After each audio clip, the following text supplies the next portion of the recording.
Consistent self-improvement, everybody. You are now listening to American gypC podcast. I am your host, Classic, and I'm here with my co-host, gypC. And today we have Benjamin Bressington. He is the CEO of behavioralsales.com, a behavioral intelligence company. He is also a social engineer who applies his criminology, law, and gamification training to hacking human communication. Welcome to the show, Ben. Welcome. Hey, I'm super excited to be here. And where are you located? Right now in God's waiting room, they call it, in Sarasota, Florida. Okay. I noticed the accent there. Where are you from? Originally from Brisbane, Queensland, so down under. Australia. Okay. So what is a social engineer? I know I've heard of the term in like a technical term, but what is that to you? Yeah, so the term comes from the cyber security field or the IT related field. And it's really about how you hack humans, because humans are the biggest weakness in the security environment. And it's like, well, we can either try and hack the computer or hack the machine, or we can hack the weakest link. And that is all about the person, right? So in that, it's a broad category. It's like, so it's learning a lot about human skills, human communications, motivations. There's the dark arts to this, which is like influencing for bad things, which is what a lot of cyber criminals do. They use that to influence to extract your password, for example, or to get you to bypass a security protocol that's in place to protect you because you're tired, it's the end of the day, whatever it is, right? Or so social engineering is all about, okay, what are all the elements that go into place to being able to influence people? Some people say manipulate. It's manipulation if it's usually in the bad form, but it's all about influence, persuasion, and that stems at its core communication, from body language to our verbal communication and being able to gain instant influence, trust, and authority. These are all some of the principles of social engineering. Does that make sense? Yeah. Yes. And like, how does those skills transfer into helping people with sales and business?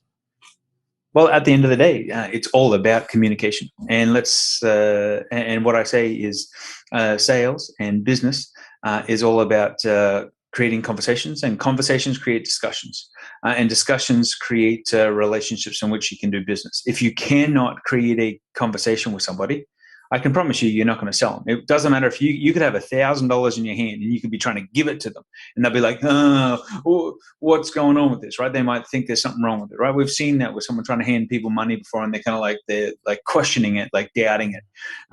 So the thing is if you can't have an effective conversation, how on earth are you going to present your offer? How are you going to present your product? How are you going to be able to close a deal? And without being able to do that, like, your side hustle, your business, whatever you want to call it, kind of seems to die very, very quickly. So what are some of the tips as far as or that you use to kind of lead you towards, reading a person, or to setting up when you sit down and you have a new project that you're working on, what's usually the process for? Yeah. So usually working with people, the biggest thing we do is we train them on identifying the 4 different personality styles, because there's all these personality assessments out there. And have you ever done a personality assessment? Yeah, we've done the Myers-Briggs. Myers-Briggs. Introvert, That, extrovert yeah. thing. And a few other ones. I just don't remember the names. But, yeah. So I got a question for you. What do you remember about it? I think I was close to borderline. It was like almost close to a 50-50 almost.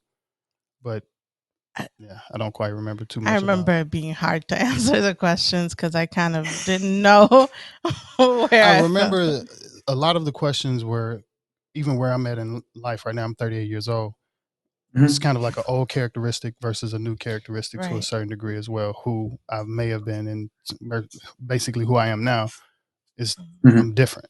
But once upon a time, I was that in particular, character.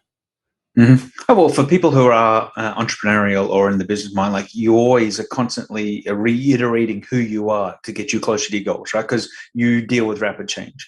And that's one of the biggest problems with these assessments is most people will do a personality assessment and they'll be like, oh, that was great. I got a lot of information about me, possibly, but how do I use it? How do I implement this? How do I have a conversation with people? How do I use this for my team? So one of the biggest things we teach people about is identifying the 4 personality styles. And from that, if you know what the 4 personality styles are, you can frame your conversations differently. You can change the way you communicate so they can hear you and connect with you more authentically and better. Does that make sense? Yes. So one of the first things we do is, without an assessment, is like, how to identify the 4 different personality styles. And we use 4 different birds, because the thing is you can do these things all day long, and if you can't remember it and implement it, what's the point of even doing it in the first place? And if you're closing a deal, you can't be like, the last thing you can do when you're closing a deal is, before you meet a lead, is ask them, hey, can I ask you 50 questions to try and work out your personality type? Right? How well is that going to go down? Yeah. Yeah, it's not going to go real well at all, right? No. So the thing is yeah. yeah, so we teach people how to do it, like literally just looking at somebody. We created some software that'll read your social media profile, read your LinkedIn, can read your Facebook, can read your Twitter, and literally predict with confidence what your personality style is. So imagine that. You could have actually jumped on this call before you started talking to me, and you could have actually worked out, hey, this is what Ben's personality style is, so this is how we need to approach him. So therefore, we can close the gap on creating rapport and influence much faster, because you can actually speak to my intrinsic motivations. You can communicate in a style the same way I need to hear it, which might be slightly different from the way you normally communicating. Does that make sense? Yes. Yeah. How is it different with from artificial intelligence? Well, it is an artificial intelligence, which is actually analyzing the profiles, and it's based on all the algorithms that we created to do that. Because one of the things we do is we help salespeople analyze their body language and see where you're actually projecting your own beliefs and doubts onto the person you're talking to. And through that, you're sabotaging the presentation. You're sabotaging the sale yourself. Like, I'll give you a simple example. We teach people in the sales world that your communication is like a pendulum. So it swings back and forth, right? You're either posturing, so big, strong, brave, like this is who I am, right? Right? To what we call collapsing, right? And you swing back and forth. So you're either posturing big, like I've got it, all the answers, to collapsing. And most people, when it comes to negotiate price, they will collapse hard. Because have you ever done this? Let me ask you a question. Have you ever negotiated with yourself when you're trying to offer somebody a service or a product, and like you can't kind of offer discounts that they didn't even ask for? Yes, I can see you smiling, gypC. Like, have you been in that position before? Yeah, I would. Where you kind of rehearse with yourself before you do present to someone else, or I definitely I definitely Yeah, so you've collapsed. Like, I can remember being, and it's a sign of weak positioning, weak influence, and also weak belief. Like, you end up negotiating with yourself. Like, you go, hey, I can, like, you'll tell them the price, right? And then all of a sudden you'll go, but you know what? We're running a promotion today. I can give you 20% off. And they might sit there and just say, right? And because they said, like thinking about it, you're like, but you know what? I can probably go to the manager and see if I'm about doing something else. And like, I might be able to get you 50% off. Like, they said, and you've already started reducing your commission, reducing the sale, devaluing your relationship, right? Yeah. So a lot of salespeople have that impact where when they come to a pricing point or something they have doubt over, they literally collapse fully. And it's when you get out of alignment in your presentation like that, it causes massive issues for you, because then you're starting to sell something. Like, a lot of entrepreneurs have been in a position where it's just like they collapse so much. They've literally eliminated their margin, their profitability, and they're pretty much paying their client to do the work for them because they pretty much gave their product away for free. Does that make sense? Yeah, but how that's kind of hard not to do from a certain perspective, depending on what field you're in and competition and things like that. How do you work around that? And also, that's a great question. There's many ways to work around that and deal with that. It's becoming aware that you are doing it, and you have to become aware of what your triggers are in the conversation. Like, at what point is it because you don't believe that they'll pay for it? Is it your belief that they don't have the money to pay? Is it your belief that the product's not worth it? Is it your belief that they're struggling with budget right now? And that's funny you say they're struggling, because they just went out and bought a new car. They just went out and got a huge line of credit. They just went out and bought a brand new iPhone, but you're saying that they don't have enough money to pay you. Like, people will find the money. if they believe it's worth it, if there's enough urgency. So the thing is that's where I mentioned before, it's like your core beliefs dramatically impact your ability to stay strong with your offer. And a lot of people, for example, one of the biggest things we found in our research is people hate silence. So if you tell somebody the price and go, okay, here's the price, and then go, so how do you want to move forward today? And if you have to count to 3 in your head, right? Most people get so uncomfortable with that silence that they'll fill it. And the salesperson will fill the silence because they're uncomfortable asking hard questions and waiting for the person they're talking to answer.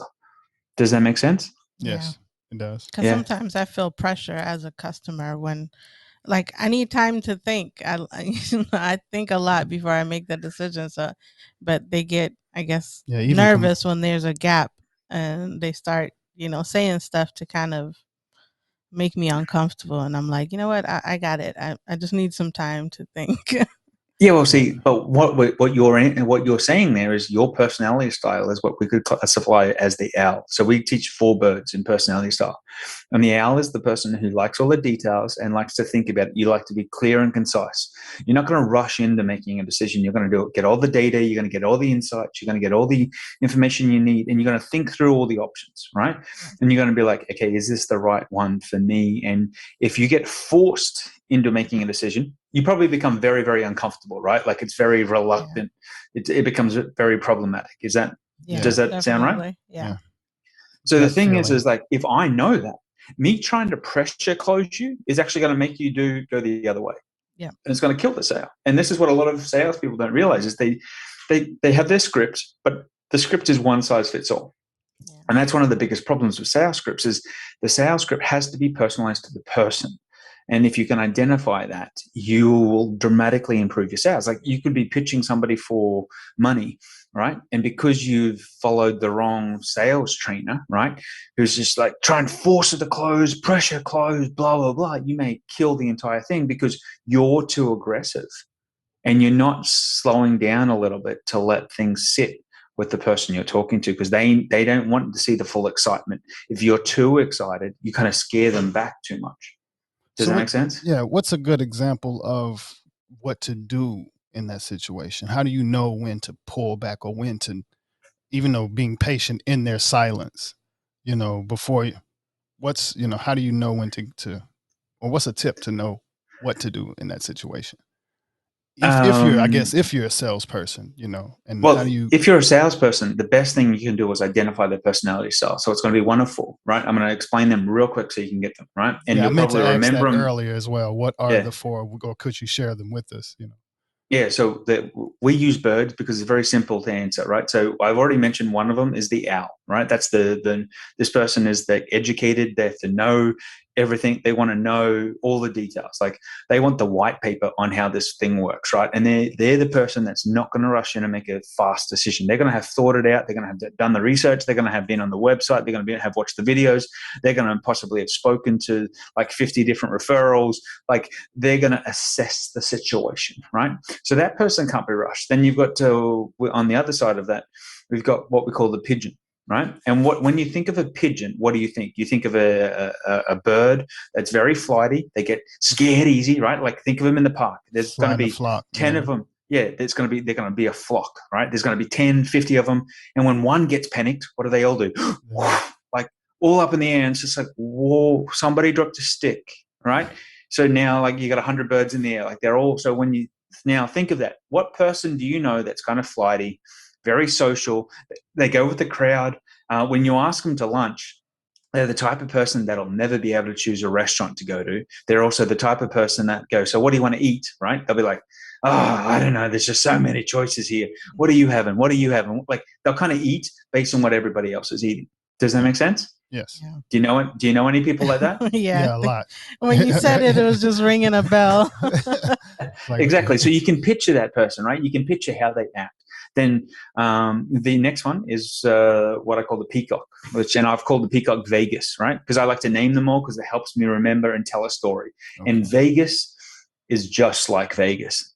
The peacock is the person who is glitz, glamour. They've got the bling on. They've got the fashionable clothes on. Their shoes are shined, right? Because they want you to know they're wearing Gucci. They want you to know they're wearing like a $200 t-shirt, right? Or whatever it is, right? Like, that's important to them. But they're also the social butterfly.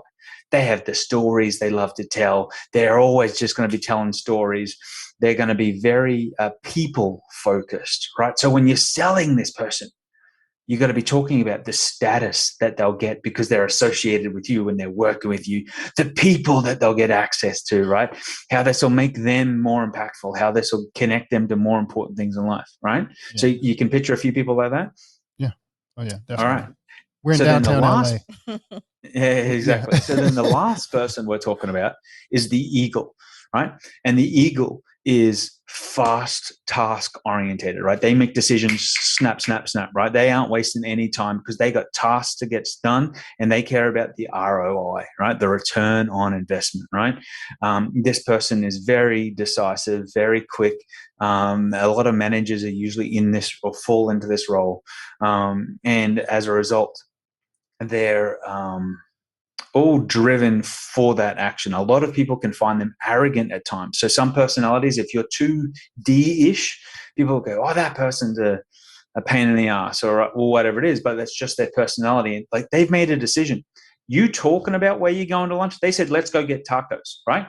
They're already walking down the block to get tacos, right? And you're kind of still thinking about, I don't know, I had tacos last week. Oh, I could maybe go.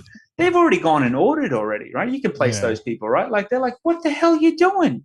Like, hurry on up, right? So you got to understand those four birds. And if you can do that, you can start to frame your communication with your close. If you can just do that, I can guarantee you your conversations with anyone can start to transform because you're like, hold on. We all think a little bit differently. We all make decisions a little bit differently. And because of that, I need to be aware of how to better serve you. Does that make sense? Yes. Yeah. I love your choice of birds on that as well. And it's funny that I was going to say, let's test your skills. What are the four birds? Oh, owl, pigeon, peacock, and eagles. And I remember, it's weird that I can see myself of kind of being, like you said, almost each characteristic once upon a time. I see how I've changed as a shopper or as a customer. If somebody was selling to me, I can see how I may have used to be this way. I kind of used to be this way, and maybe this way now. I can see that in each bird as well, because I'm a easy person to kind of. I'll listen to you a little bit if I want it. I don't want it. I used to be like that. Now, like you said, I know exactly what I'm going for. So the sales pitch is really not going to help me. Yeah, I'm like, I need to, like when you said the restaurant, I need to look at the entire menu and see all my options before I make a decision. And I already know what I ordered. You can't take those type of people to the Cheesecake Factory, right? Because that 500-page menu is just like, come on, like the happy hour is already over. Like, let's go. Dude, I've been to a restaurant that had 200 items on the menu. It was a nightmare. It's like, what? Luckily, I can narrow some things down based on certain categories, but it's like, that's a nightmare. I usually already know the dish that I want, so yeah, but so one of the things that you brought up, but I don't think you realize how important it is that one of the biggest mistakes that people make is they do a personality assessment and they think it's that's their way for life. But the thing is what we found with personality and communication is it's dynamic and it's contextually driven. So, for example, at work, you could be one way. At work with your friends, you could be a different way. If you're managing or if you've got a leader team, you put on this persona, you put on this mask that you wear under that circumstance. You can be totally different when you're at home on the couch, nobody's around, or when you're at home with family. Like, you may go from being an eagle, right, to the pigeon at home where you're serving family and you're helping family and you're the caregiver or whatever it is, right? You can completely change roles. And what a lot of people do is they take this personality assessment and they think it's like that snapshot for life. This is who I am. This defines me. But what it's doing is it's just giving them a snapshot of how they think they are in that circumstance, and they're trying to apply it like a paintbrush to life, right? Yeah. So one of the things we found with the technology we've created is being able to assess people under different contexts. So for example, we can analyze emails and email patterns. And by doing that, we can go, well, when you're researching the product and submitting emails, you're this personality style, but when you became a customer, you became this style. And it's important to be aware of the change. And what we're now looking for is if it changes again, it can highlight there's a problem. Or we can actually predict churn, which means you're about to leave or cancel a service, right? Just because of the change in your word pattern, right? That's pretty exciting. Yeah. Let's say if you weren't a good salesman and you have a business. Well, I can't say you have a business. Maybe you are trying to grow your business, but you're not a good salesman. What circumstances, do you kind of just really say, all right, forget it. I have to invest in someone that can communicate with people and can read people?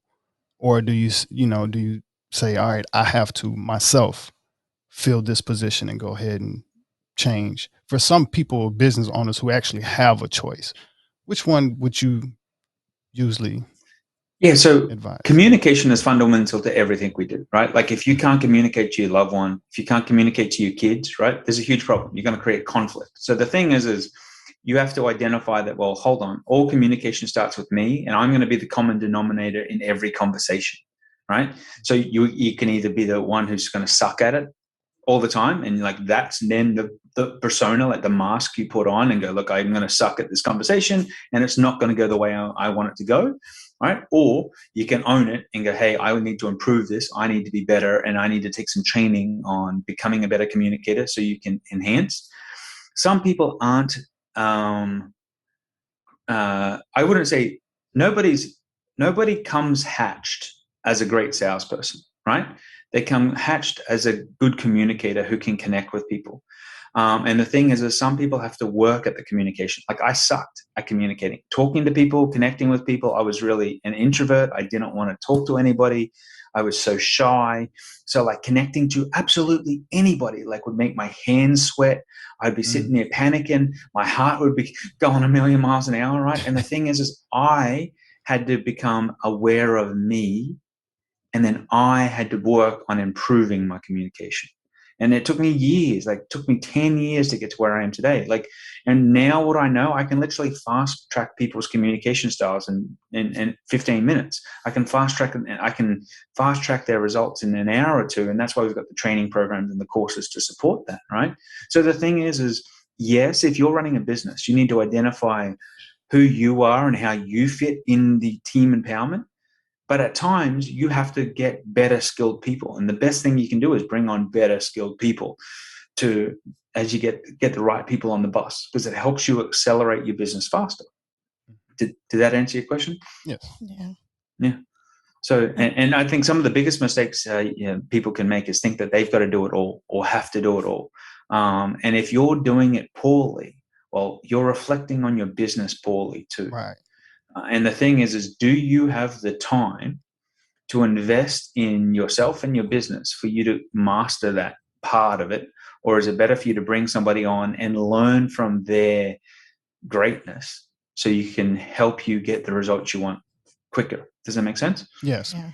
Because go ahead. I was going to say, I'm glad you mentioned that you are introvert, because you definitely can't tell now, but I'm also an introvert, and but you didn't stop there. You didn't let that stop you. You kind of, you became aware of it and you figured out how to change, and you didn't just identify with that and just say, this is how I am. You kind of worked on it, and now you see a completely different person. So, well, can we talk about that for just a second? Because this might help some people who are listening. Is that all right? Yeah, definitely. Sure.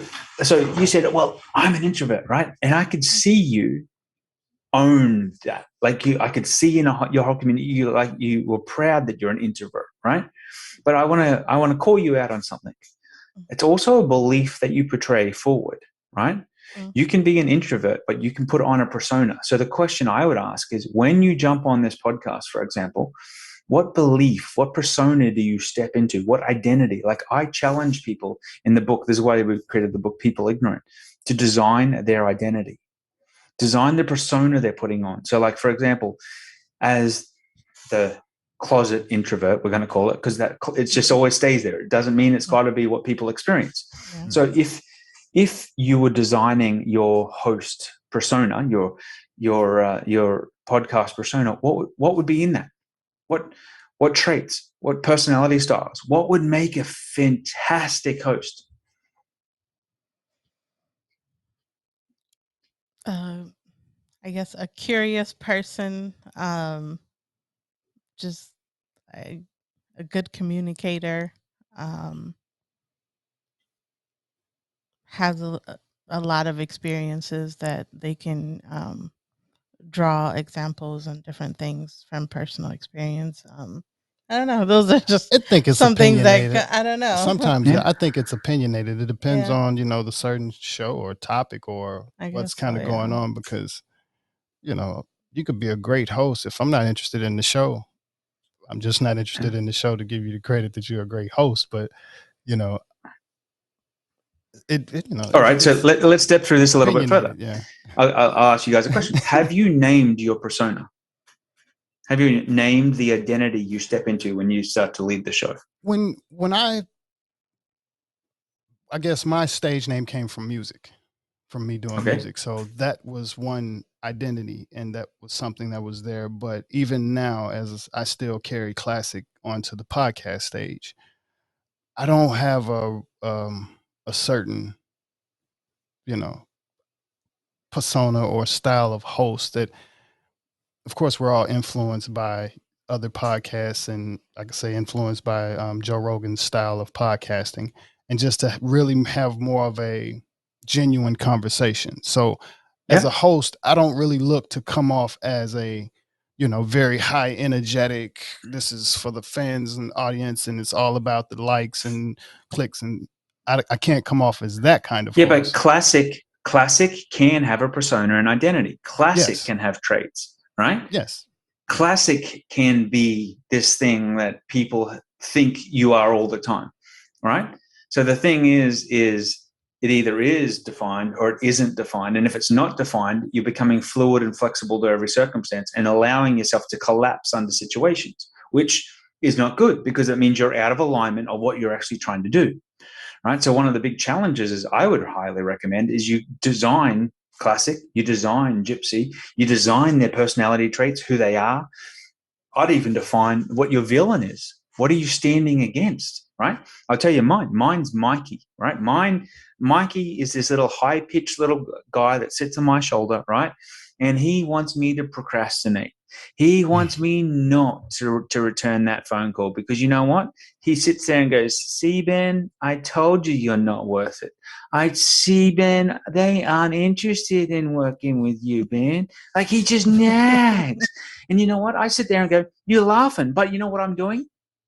I am using advanced psychology to actually allow myself to cope with the situation and go, you know what? No, Mikey, this ain't how this is going to roll, right? And I've got JP as my sales persona, because JP is confident. And you know what's cool about JP? He don't need a full name. He just needs initials, because he's that good of a sales closer, right? JP will connect with anyone, anywhere. He'll make them laugh. He'll make them smile. He'll make them want to pay him not just top dollar, but the most money they can afford, because they understand when they deal with JP, they're going to get to where they want to get to, right? Do you understand that difference? And now, so I can be my introvert, but when I do when I pull out the phone or when I get on the headset time to talk to people, I step into the role of JP. If you talk to a lot of professional athletes, right, what you won't realize is they have a ritual before every game, and they're literally donning a persona. Some of them will actually carry, like for some of our clients, we literally make tokens they can put in their pocket, and they can rub this little token, which it's their activation on their confidence. Like, you can have instant confidence, you can have instant influence, you can have this. But most people don't realize that if you don't design it, you're allowing yourself to be dictated by the situation. Does that make sense? Yeah. And I definitely have all of those people, or it's funny you decided to name it. I just didn't name. I don't have a name for all of them, but I understand what you're saying, because it's a different, almost like it's a different person for each, like walk-in. Yeah, we call it walk-ins. Like it's almost a different person that I bring to a different scenario. Yeah, because she's, even since we've done the podcast and started, we've been in LA for 4 years, and we've been together over 10 years. And I never quite, when we first started, you could say the first 5-7 years, I've never would have thought that she would still be doing podcasts or like this, even opening up and speaking like this. So I've seen how she, basically, I almost kind of forgot where I was going. I've seen how she's kind of changed. But I would say, based on gypC's personality, she's steady and consistent. And once she's locked in on something, she's not going nowhere. So I already know that from her personality style. The thing is you're just realizing that she's not going anywhere. And once she understands it, and once she knows what the system is, like you task 1 through 10, right? You've got a checklist. You're doing it like for every show, for everything you do, you've probably got checklists or notes on stuff, right? Yeah. And the thing is you're going to see it all the way through.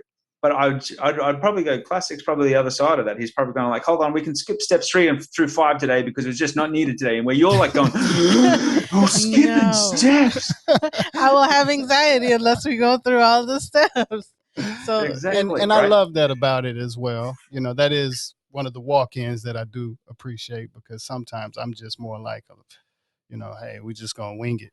And she's like, no. I can't wing it. That doesn't. But I've had a couple, like even with my music, I could say that's one of my walk-ins. From podcasts is one thing. When I'm street performing, or when I used to street perform, that was a whole total different guy. That was a completely different experience. I guess what I was going to ask, the more you spend time in a character, or in which characters, that's usually the one that I guess you kind of mold to more. How long does it usually take for someone to really kind of be able to adapt from, maybe like you said, to get Mikey out of your ear for a little bit and to kind of spend more time here and to be able to change your life, if not, or see progress?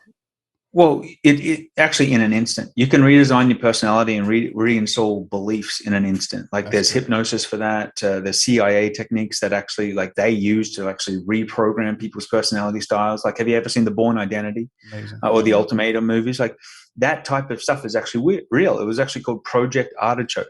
And there's a whole lot of sciences that come out of that to actually facilitate instant change. Wow. You can't do it. It's just, the problem is most people don't realize that I've got a belief that it's going to take me 6 months to make this happen. I get a belief it's going to take 5 years to do this. So you know what the underwriting current for every decision and everything is this filter, that your core beliefs. And that's why you have to be really aware of what your core beliefs. And the problem is, what most people don't realize is your beliefs got set when you were a 7-year-old child. So the thing is right now in LA, think of this.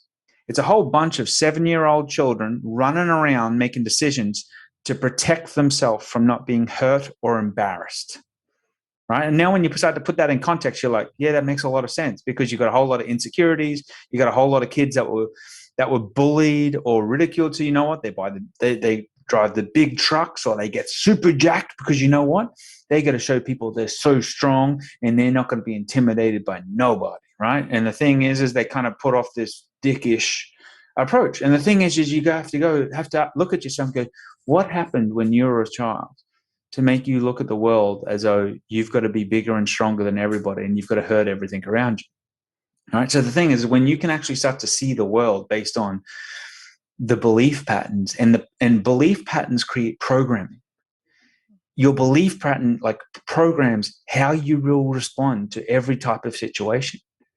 Like it controls how you'll respond, what you'll do, everything, because it's just your program. And it could have come from your parents. It could have come from your grandparents. You could actually be dealing with a multi-generational belief or misconception, because at some point someone didn't have food, right? Some point somebody got kicked out of the tribe.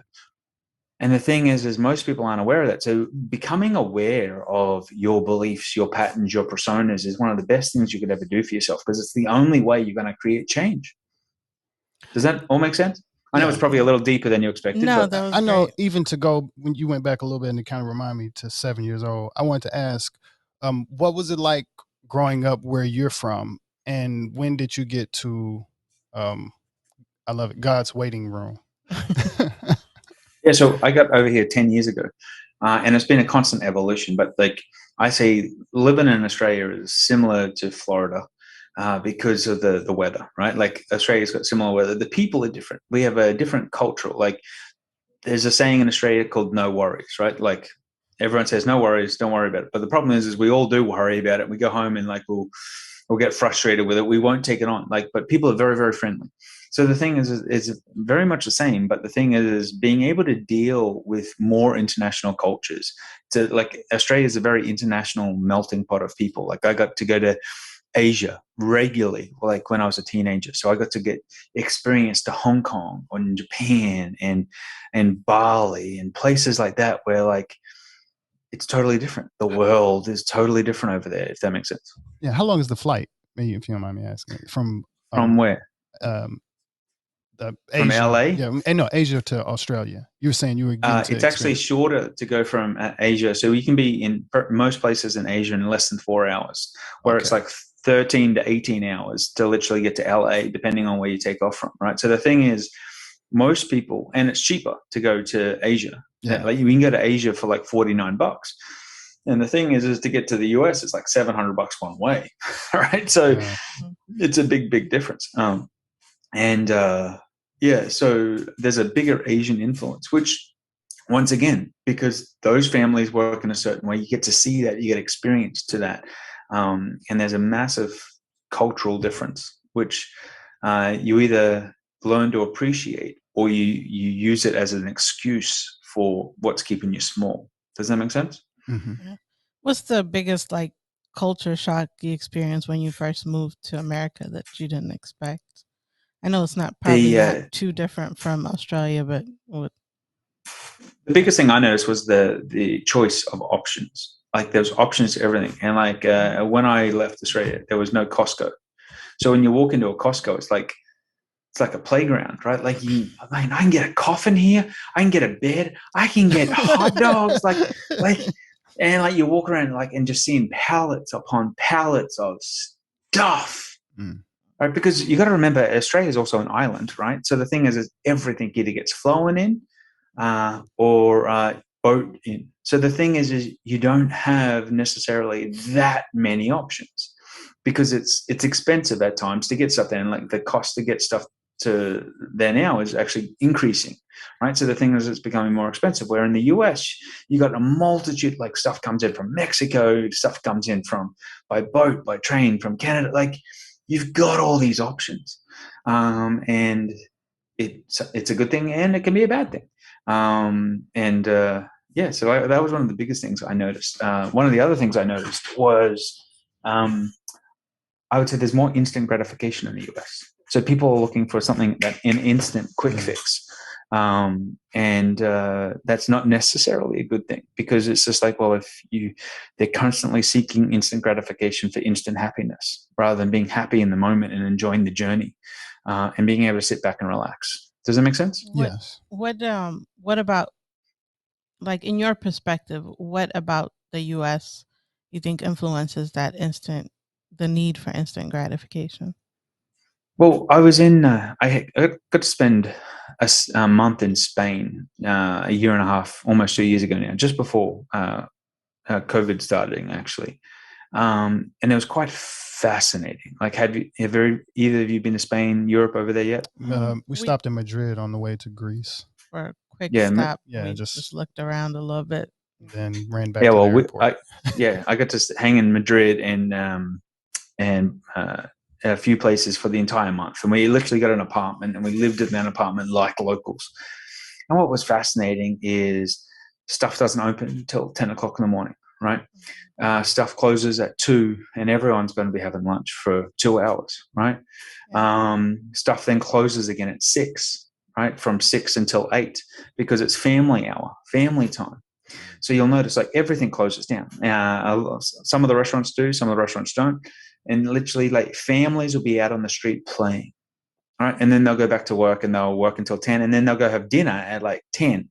So it's like the priority was on living life first, not working to live life, not making your life your work. And that European influence, I think, is quite phenomenal. It takes a lot of people who don't go to Europe. They find it hard. It's because your life is literally defined by your work, right? Yeah. Rather than the other way around. Right. And some people, that's fine. They're happy with that, but you've got to ask the question of like, is that really the right way to live life? Because what's the legacy you're leaving? Like, is your work going to impact? Is it going to change anyone, or is it just for you're doing it for the dollar? And who really cares? Nothing wrong with that. Like, I'm all pro making money and making as much money as you can, because when you make money, you can actually create a difference. It's much harder to make a difference, create a difference, or create a legacy without the resources to do it. Does that make sense? Right. Yeah. And I'm sure things have changed over time. I kind of wonder, when did they start, implementing that into their, into the public people? It was and always like that in terms of like how they closed the structure of this, because Italy is the same way.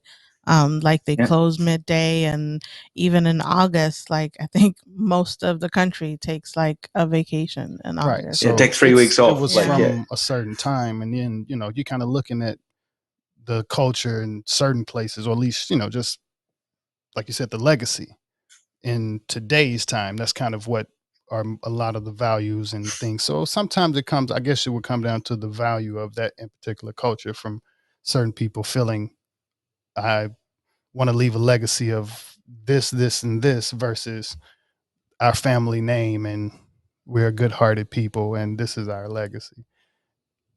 I could see that being the two different legacies in that particular time. Yeah. But one of the big problems too is the material need. You're chasing a material need, which is endless emptiness. Like, yeah, it's all good and well to have the nice car and the big house, but like if you constantly, like, one of the big problems I notice is that a lot of people get the big house or the fancy car, and then like within a few days it becomes empty. They're already planning the next one. Yeah. Right. They're planning the one after that. The thing is they can't enjoy. There's no enjoyment of what you've got, because you feel like you're competing against everything and everyone.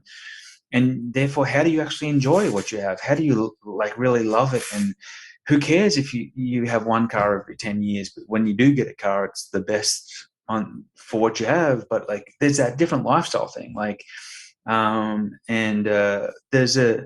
can remember growing up in Australia, like Sunday, everything was closed.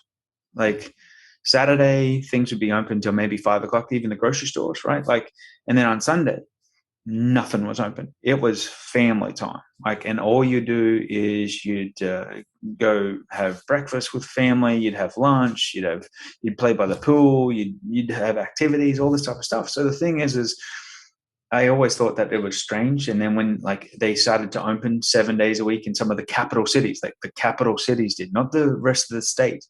So it made that fascinating as well, because I got to experience the change. And then you come to the US, they expect you to be available 24 hours a day, 7 days a week. And if you don't answer in 5 minutes, like there's a problem, right? They're already looking for somewhere else to go. I'm like, well, enjoy yourself, right? Like, because that's your problem, not mine.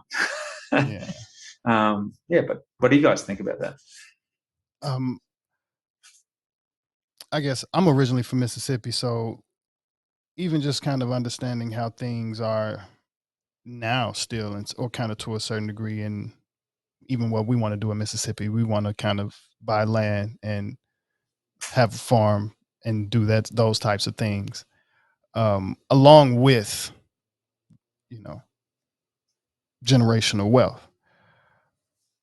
I see a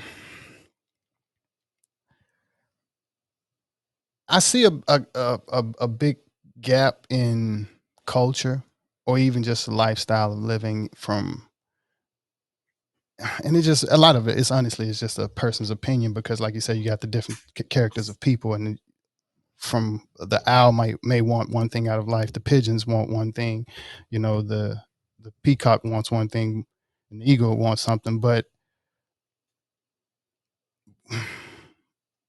my legacy, and even my fire, the fire that burns in me, it is definitely not the same legacy as my personal family. So just like with you, I don't know if you have family here or if you ventured here on your own.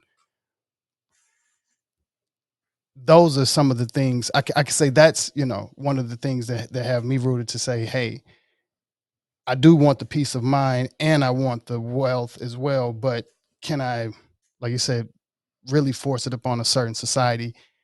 Or can I maybe taste of some of that over there in this country at a certain time, taste some of this, taste some of that, taste some of this?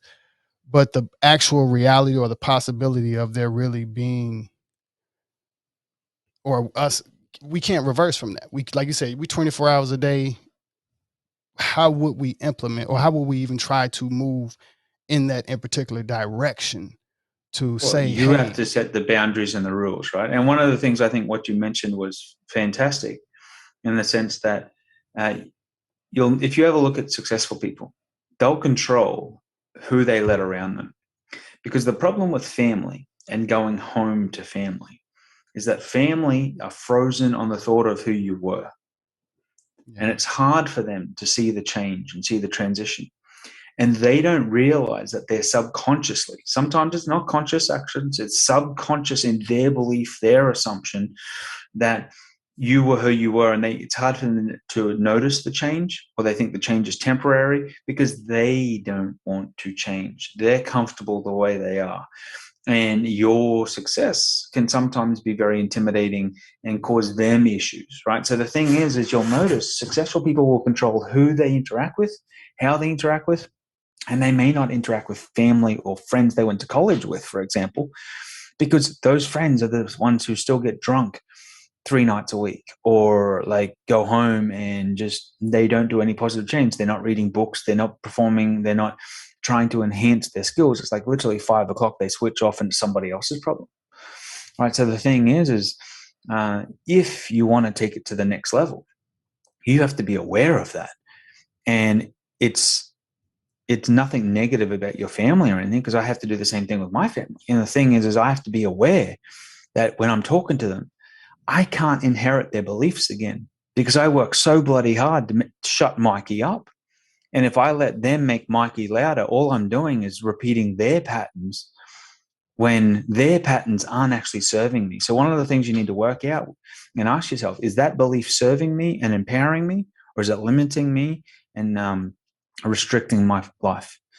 And the thing is if you're always asking yourself that question about any belief you have, you'll be able to check in and you go, all right, well, this isn't serving me. So you know what? Piss off, Mikey. I don't need this crap in my life. And you have to be aware of that. Sometimes you can have a conversation with loved ones and go, you know what?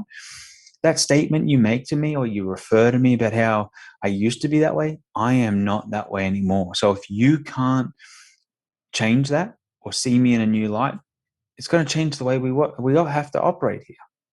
Does that make sense? Yes. Yeah. And even for you to be able to hear that voice, Mikey, in your head, we do meditation. We're familiar with meditation. Do you, as far as your experience with meditation, how do you, how would your, is your experience with meditation and kind of helping towards dealing with people? Or is there a certain type of, do you find that it helps a certain technique? Oh, 100%. Whether it's something and so the thing wise?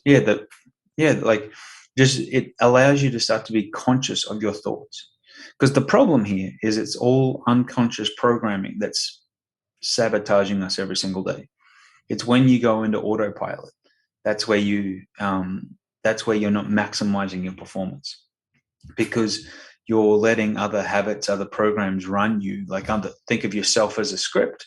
And the thing is how often are you updating that script? Like most people, as I said, get their belief pattern set in it as a 5 to 7-year-old child. And they let their entire life be run by that 7-year-old in the playground who got bullied.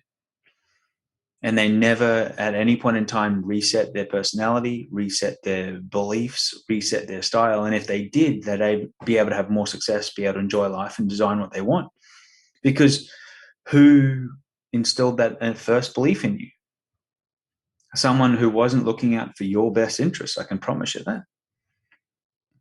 And from a behavioral perspective, right? But what if there's three things they're looking out for your best interest? Huh? They always think they do, but they're really not. What if they think they do? Yeah, so there's three things people are looking for. They're looking for food and shelter.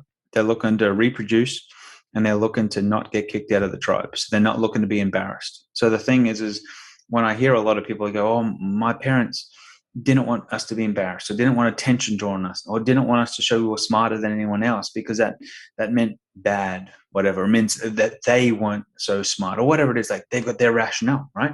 And the thing is you have to be aware of that. So the thing is we're primitive animals. Like, we literally respond the exact same way a dog responds to a lot of stuff in many situations. And through body language, you can literally influence and control people subconsciously through body language. And most people aren't aware of that. And like, we teach people some of the basics with that. There's some phenomenal stuff out there with belief patterning and designing your personas. And like, if people implement just some of the stuff we've spoken about today, I can promise you they can see results very, very quickly. Who are some of your inspirations and people that, you read about and, study to learn more about what you do? There's lots of them. Over the years, I've gone through the whole myriad of the whole self-help circle and constantly developing stuff. Right now, I'm on a massive kick on reading the stories and biographies of billionaires, because like, they have a totally different thought pattern and belief pattern. If you haven't heard of him, he's got a podcast as well, Alex Horowitz. I think it's how you say his name. His podcast, The Game. This guy's absolutely fantastic with his thinking and his methodology on how he shares with you the insight of like transforming your business and transforming your offer. And most people don't realize that with their business, they just don't have the right offer that scales. Like, you're literally in a business where the offer isn't scalable. It could be good money right now. You could be in a service-based business, but the way you're offering it, it's not the way to true wealth. Like, it's okay if all you want is like a business, which is a pseudo job. That's small business in itself, but that's not going to create generational wealth. So it requires a different thought process of like, how do you scale that business to 10 million, 20 million, $100 million, but improve the profitability? Because I know many people have got a $10, $20 million business and their margins, like us, crap. They're no better than when they were like a $100,000 business, because like, they don't have the take home income. They don't have the asset growth that they need. So it's like, for some people, profit is a dirty word, and the things it doesn't have to be. So I study a lot of people who, are big successful people, not just like Elon Musk or anything like that, but even when you go and like study like Einstein, look at the old money, look at Ford, look at people all around the world. Like, how did they build in that generation? Because we're all the same. People are people, right? Have been for a few thousand years. So the thing is history just continues to repeat itself. Most people can't even see that or see those patterns. It's happening with everything. Crypto, NFTs, happens with every business model under the sun, right? And most people can't see that. And I love learning about people who have gone from nothing, or that immigrant, and just been created all the way through to success, and what they had to deal with. And I honestly think that most people aren't really committed to do what's required to be successful, because they all want that instant wealth and they want to be a millionaire before the end of the month. But if you listen to any of the people with real money, 7 years, 10 years of grinding it out, and then it started to come together. Then it's like a train getting momentum that just freaking starts to go bang, and people are like, where'd you come from? What do you mean where I came from? I've been doing the same bloody thing for 10 years. I didn't come from, it's not like I showed up last night. It just, I came into your world, your orbit last night. Yeah. Totally different thing. I'm sure you've seen it in the music world too, right? Yeah. Definitely can relate.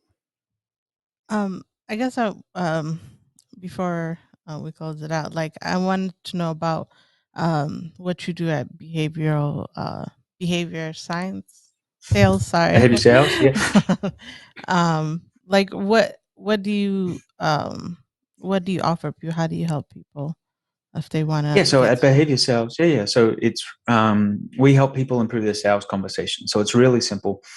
If you're looking to improve your sales game, your ability to close deals faster, we created technology that can help you identify personality profiles by converting somebody's email into a personality type. So you can look at a lead that you're about to talk to, and you go, "Hey, this person's an eagle. Great, boom. How do I approach an eagle?" Right? We also provide people with software that analyzes their communication to see what you can do to close sales better, what you missed in the presentation. Did you miss that who you're talking with, you don't have influence over them? And if you don't have influence over them, what's going to happen when you go to close them? Nothing's going to happen, right? So the thing is anyone who's selling a more complicated sale or a longer sales process where you need to understand the kind of unspoken, we help you give data to that unspoken information and allow you to gain a competitive advantage. So we do that for a lot of our clients. We provide sales training, sales coaching to help people become more aware of who they are. And like one of the things we provide is what we call 5X sales coaching. So because our goal is to help you 5X your sales over the course of working with us. And it really helps you look at, okay, how am I selling right now?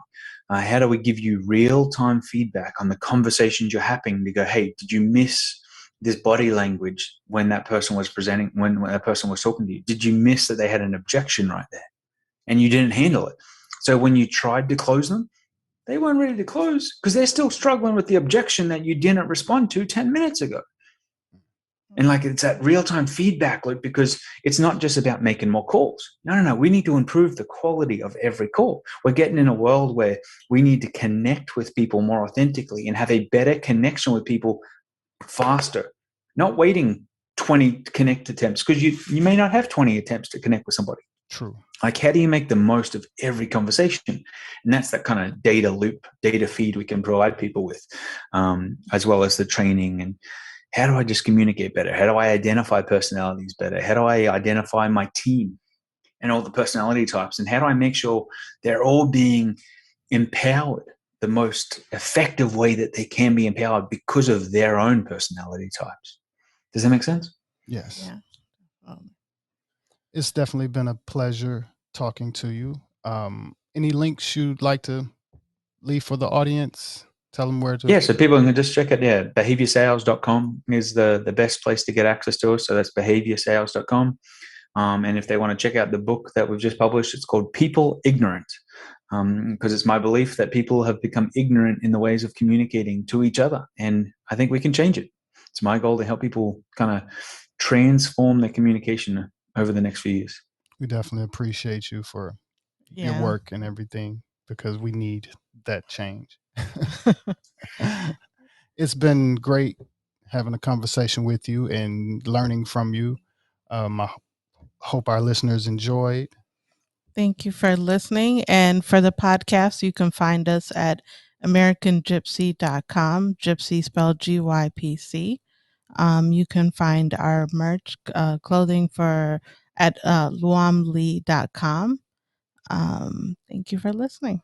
Thank you to the listeners for listening. And also, if you'd like to check out a little instrumental music, you can look me up at Classic Carpenter, CARPENTA, and that's KLACCIK is Classic, on Spotify, iTunes, and other platforms as well. And you don't have to worry about remembering all these links. They will be in the description. And thank you again. Consistent self-improvement, everybody. And we'll see you next time.